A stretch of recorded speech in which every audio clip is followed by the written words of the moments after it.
नमस्ते, जय हिंद साथियों।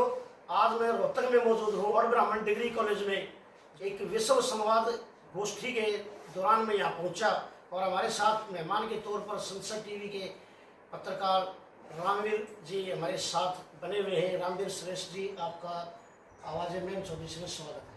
शुक्रिया रामराज जी। विश्व संवाद केंद्र में जो है आप मुख्य अतिथि के तौर पर यहाँ पहुँचे हैं और जो आपकी तरफ से जो हमारे पत्रकार साथी हैं उनके लिए आपका क्या संदेश है? देखिए, देव ऋषि नारद की जो जयंती है जी, वो जेठ शुक्ल प्रतिपदा, जेठ का महीना शुक्ल पक्ष और उसकी पहली तिथि ये उनकी जयंती है। जी जी।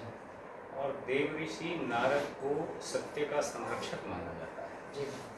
और आज की जो नई पीढ़ी है उस नई पीढ़ी को भी वो जो पत्रकारिता के वैल्यूज हैं, आदर्श हैं, वो वहाँ से उनको रिसीव कर सकती है, रिसीव कर सकती है। तो इसलिए इस कार्यक्रम का आयोजन विश्व संवाद केंद्र जो है हर साल करता है। जी। और मुझे लगता है कि पत्रकारिता जो है उसको और अभी गहन गंभीरता से समझने की ज़रूरत है। लोकतंत्र में उसके रोल को समझने की ज़रूरत है। जी। उसके रोल को डिफाइन करने की भी ज़रूरत है और उसके रोल को स्थापित करने की भी ज़रूरत है। जी। जब ये होगा तो पत्रकारिता भी निखर करके आएगी और पत्रकार भी निखर करके आएगी। जी। संसद टीवी के पत्रकार हैं सर आप, और काफ़ी सारे जो है मुद्दों पर बात भी होती है।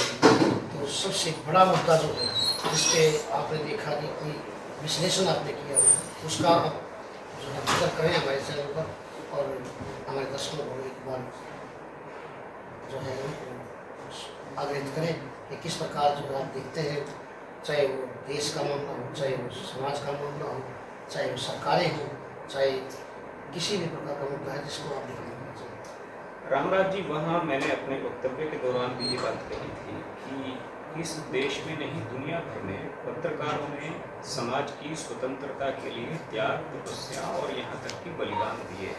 जी।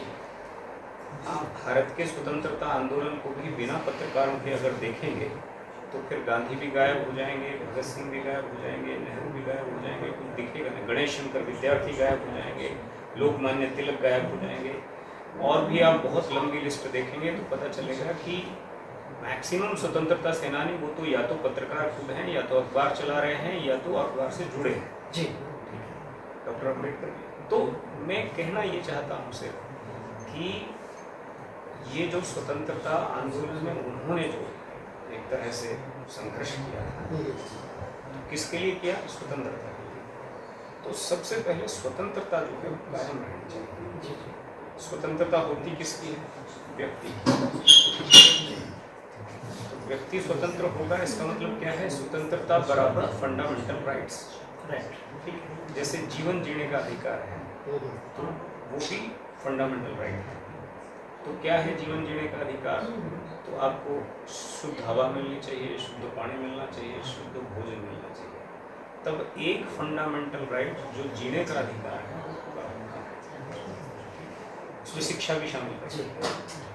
तो इन सारी चीज़ों को बारीकियों को समझ कर ही कृष्ण ने गीता में कहा है कि जो व्यक्ति सुख और दुख के बीच में फर्क ही नहीं कर सकता, ठीक है, तो उसके लिए तो सुख भी एक साथ, दुख भी एक साथ। जी जी। सर, मीडिया का स्वरूप जो है बिल्कुल बदला नजर आ रहा है, उसको आप कैसे देखते हैं? क्या आपका एक पहलू है इस पर किस नजर से देखते? पहले जो है गांव में एक छतरी होती, छतरी वाली गाड़ी आ जाती थी तो लोग भाग भाग के झूम जाते थे। मुझे लगता ये है कि पत्रकारिता को रेगुलेट किए जाने की जरूरत है। जी, कई बार आरोप लगते हैं कि वो यहाँ दलाल भी हैं, कई बार आरोप लगते हैं कि वहाँ पर लाइजनर है, कई बार आरोप लगते हैं जी अलग अलग तरह की बात। जी, ठीक है, लेकिन वहाँ पत्रकार भी तो है। लेकिन जैसे मैंने पहले भी कहा कि लोकतंत्र के जैसे 3 स्तंभ हैं, वैसे ही चौथे स्तंभ के तौर पर संवैधानिक रूप में पत्रकारिता को अवरोधित किया जाना चाहिए। जब ऐसा होगा तो तब जो है पत्रकार के पास वैधानिक रूप से मतलब उसके वेतन, उसके भत्ते, उसकी पेंशन, उसकी फैसिलिटीज़, ये सब जो है उसे अगर पेट की चिंता रही तो दिमाग से काम नहीं कर पाएगा। बिल्कुल। मेरी जो समझ है कि देश में एक तरह से प्रेस कमीशन का गठन किया जाना चाहिए और सारे पत्रकारिता को, पत्रकारों को उनकी कैटेगरीज और उनको उसमें डिफाइन किया जाना चाहिए और उसमें उसको लेकर आना चाहिए। बहुत बहुत धन्यवाद सर, आपने बहुत अच्छे तरीके से जो है जो देवऋषि नारद जी के ऊपर भी आपने काफ़ी अच्छा वक्तव्य दिया, उनके चरित्र पर जो है अच्छा चित्रण किया। तो हाल फिलहाल के लिए इस वीडियो में इतना ही। तब तक कोई दूसरी अपडेट आई, तब तक के लिए आप सुरक्षित रहें, व्यस्त रहें, मस्त रहें। आप सभी का बहुत बहुत धन्यवाद। जय हिंद, जय भारत। शुक्रिया।